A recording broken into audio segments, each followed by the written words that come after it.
A flashback from Abbasi Bhai and Brigadier Lal Chand's meeting. Brigadier साहब, आपने जंग देखी है? लाल चंद मुस्कुराते हुए, मैंने जंगें बनाई हैं। अब्बासी भाई, नहीं, आपने नक्शों पर जंग देखी है, हमने जनाजों में। लाल चंद खामोश हो जाता है, जैसे उसको कोई सांप सूंघ गया हो। अब्बासी भाई, दिए, असमत, जंजवा, इनके नाम आपके लिए सिर्फ टारगेट थे, मेरे लिए वो भाई हैं। कमरे में खामोशी गहरी हो जाती है। आपने डीएई को क्यों चुना? लाल चंद नजरें चुराता है। वो अलामत बन रहा था, और अलामतें या तो तोड़ी जाती हैं या मिटा दी जाती हैं। अब्बासी भाई सर झुका लेते हैं, जैसे खुद को काबू रख रहे हों। और आपने सोचा 200 आदमी भेजकर आप एक अलामत ख़त्म कर देंगे। लाल चंद कुछ कहने लगता है, मगर अल्फाज नहीं निकलते। अब्बासी भाई लाल चंद से तकरीबन आधी उम्र के हैं, लेकिन उनकी शख्सियत का खौफ लाल चंद को एक मोम की बत्ती की तरह पिघला रहा है। सर्वर एक फाइल मेज पर रखता है। ये वो सब नाम हैं जो तोबा काकड़ी के बाद हमारे हाथ आए थे।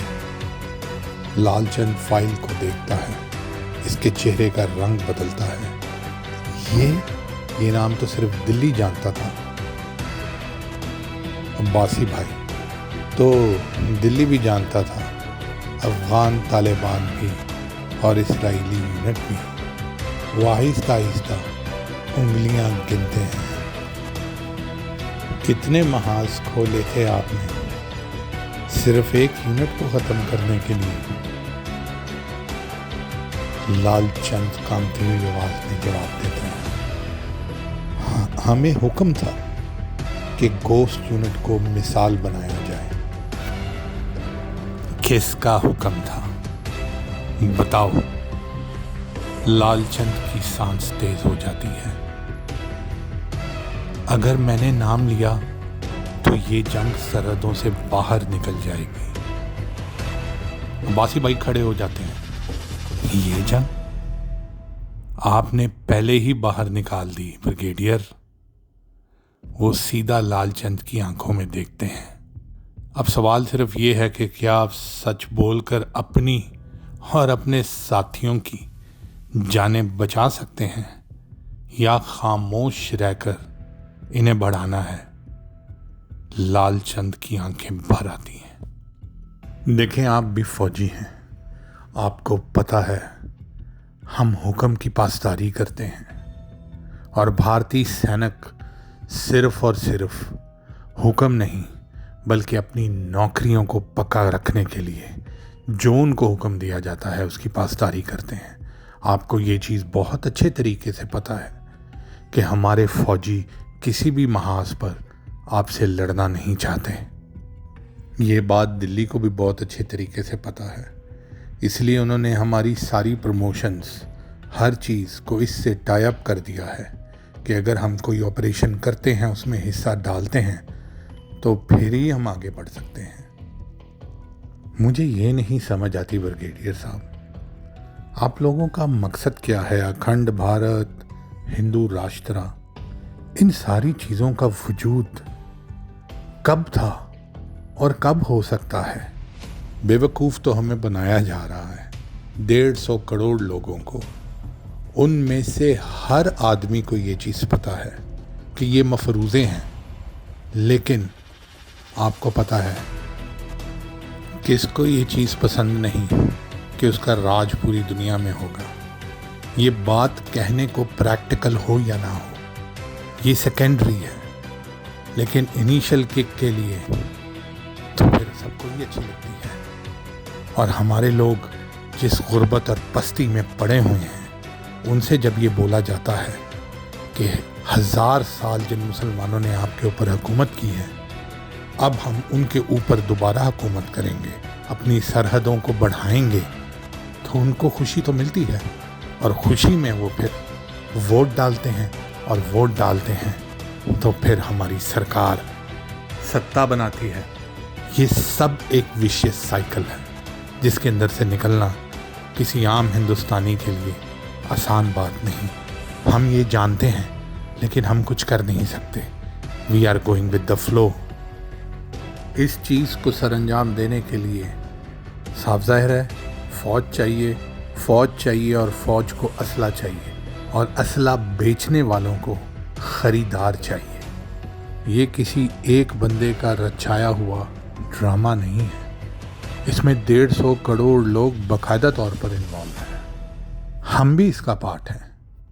हाँ, ये अलग बात है कि हमें आगे आके मरना पड़ता है और दिल्ली में हमारे जो हुक्मरान हैं वो पीछे बैठकर तमाशा देखते हैं।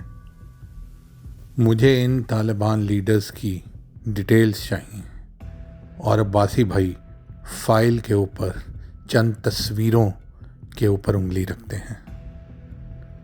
ये डिटेल्स मेरी हार्ड डिस्क के अंदर हैं, आपको वहाँ से सब चीज़ें मिल जाएंगी। अशरफ गनी की हुकूमत में और तालिबान की मौजूदा हुकूमत में सिर्फ यही फ़र्क था कि हम अशरफ गनी की हुकूमत के अंदर मेन शहरों में मौजूद होते थे और तालिबान की हुकूमत के अंदर इन्होंने हमें शहरों से हटकर छोटे इलाके, कस्बे जो आउटस्कर्ट्स पे मौजूद हैं वहाँ जगह दी हुई है। एक और फ़र्क दाम का है कि तालिबान की हुकूमत को दाम कुछ ज़्यादा दिया जाता है। इसकी वजह यह है कि हमें ईरान के रास्ते से जो असला लाना पड़ता था वो नहीं लाना पड़ता। इनके पास अमेरिका का छोड़ा हुआ अपना असला बहुत ज़्यादा मौजूद है, तो ये उस असले के भी दाम हमसे लेते हैं। दूसरा, जब से आपने ईरान के अंदर हमारे सारे एसेट्स को ख़त्म किया और वो सारे जर्नैल जो हमारे साथ मौजूद थे कितने सालों से उनको ख़त्म किया, उसके बाद हमारा सारा फोकस अफ़गानिस्तान के ऊपर है। मुझे नहीं पता आप में से गोस्ट कौन है, लेकिन यकीनन आप नहीं हो सकते। मैं सिर्फ गोस्ट से ये सवाल पूछना चाहता हूँ कि मेहदी अलांदारी जिसने वो मिज़ाइल के बटन दबाए थे जो पाकिस्तान के ऊपर दागे गए, उसका जो हशर हुआ क्या वो सच था? सरवर आगे बढ़ता है और हंसकर बोलता है, ब्रिगेडियर साहब आपने तो कोई बटन नहीं दबाया, लेकिन अगर आपको कोई ख्वाहिश है तो हम वही हशर आपका भी कर देते हैं।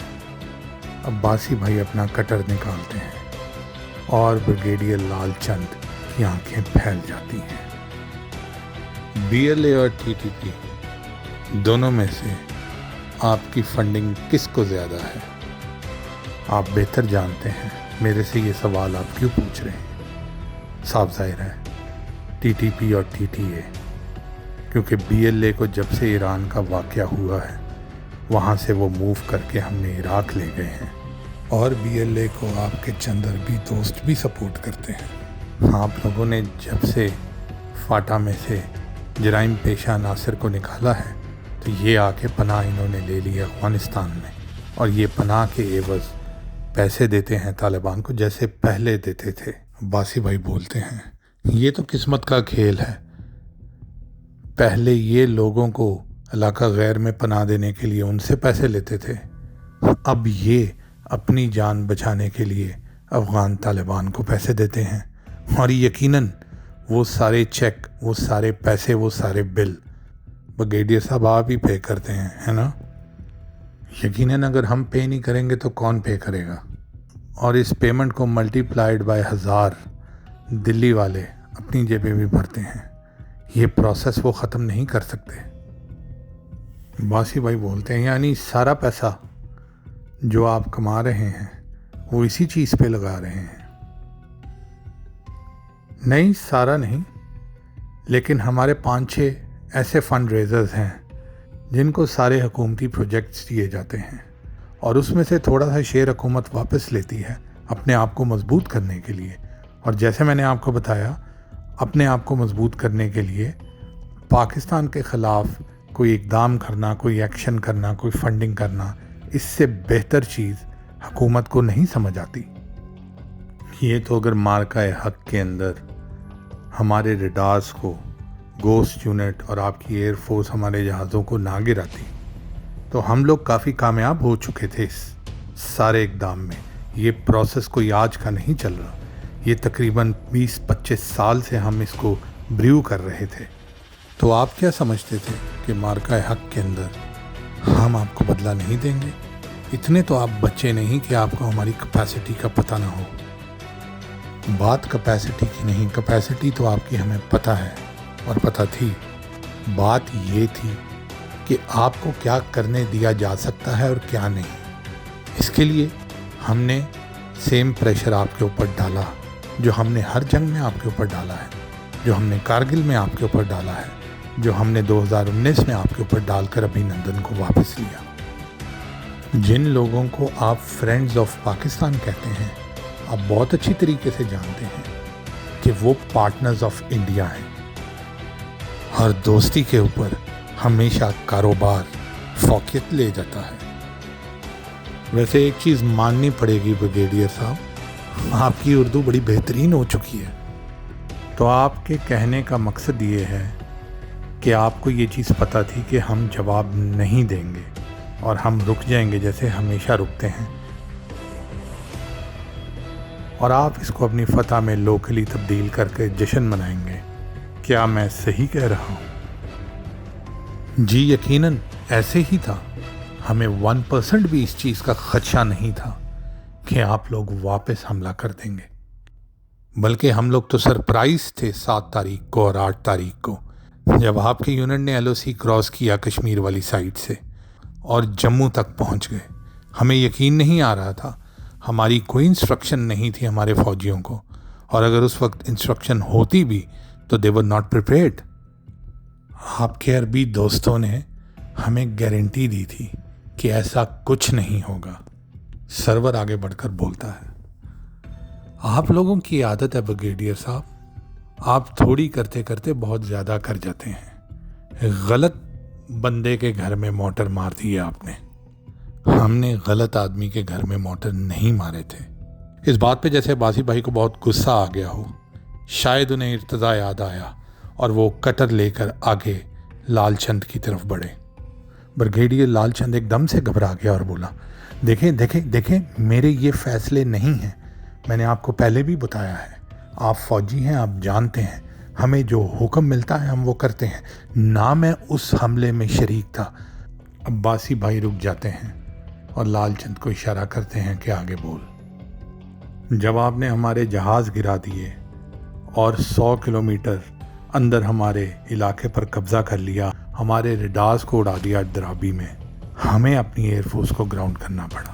اس وقت ہم نے آپ کے فرینڈز کو بولا کہ جاؤ پریشر ڈالو اور ان کو روکو، اور یقیناً وہ شاید آپ کو روکنے میں کامیاب بھی ہو گئے، اور یقیناً آپ سمجھے کہ یہ کارگل 99 کا وقت ہے کہ آپ لوگوں نے ہمیں پریشر ڈلوا کے رکوا تو دیا ہے، اب ہم آگے سے کچھ نہیں کریں گے، وڈرا کریں گے، اور آپ نے ہمارے اوپر میزائل ڈال دیے جس طریقے سے آپ نے اس وقت ہمارے اوپر بوفر گنوں سے حملہ کر دیا تھا، ہے نا؟ ایسے ہی ہے نا؟ ہاں کہہ سکتے ہیں میں کارگل کی جنگ میں نہیں موجود تھا، لیکن ہاں 2019 کے اندر ہم نے تقریباً ایسے ہی کیا تھا۔ ہاں یہ علیحدہ بات ہے، ابھی نندن کو واپس لینے کی وجہ سے ہم نے آگے سے ریٹیلیٹ نہیں کیا تھا جب آپ لوگوں کو روکا گیا ہو۔ اس بار ہماری شاید مجبوری تھی کیونکہ آپٹکس بہت زیادہ تھے اور ہماری ایئر فورس گراؤنڈ ہو چکی تھی، تو ہمیں یہ اسٹیپ لینا پڑا۔ شاید میں اس میں شامل نہیں تھا، لیکن کہہ سکتے ہیں شاید یہ وجہ ہو۔ میں صرف اس چیز کا اندازہ لگا سکتا ہوں، کنفرم نہیں ہے مجھے۔ اتنے میں کیپٹن علی اندر داخل ہوتا اور کہتا ہے کہ سر سارے پاسورڈز کھل چکے ہیں، بریگیڈیئر صاحب کی ساری داستان اور سارے ریکارڈز ہمارے پاس آ چکے ہیں۔ بریگیڈیئر لال چند اپنی آنکھیں بند کر لیتا ہے، جیسے اس کو پتہ چل گیا ہو کہ اس کا وقت آ گیا ہے۔ یہاں سے میں آپ کو لے کے جاتا ہوں CMH، جہاں DA اور عصمت موجود ہیں۔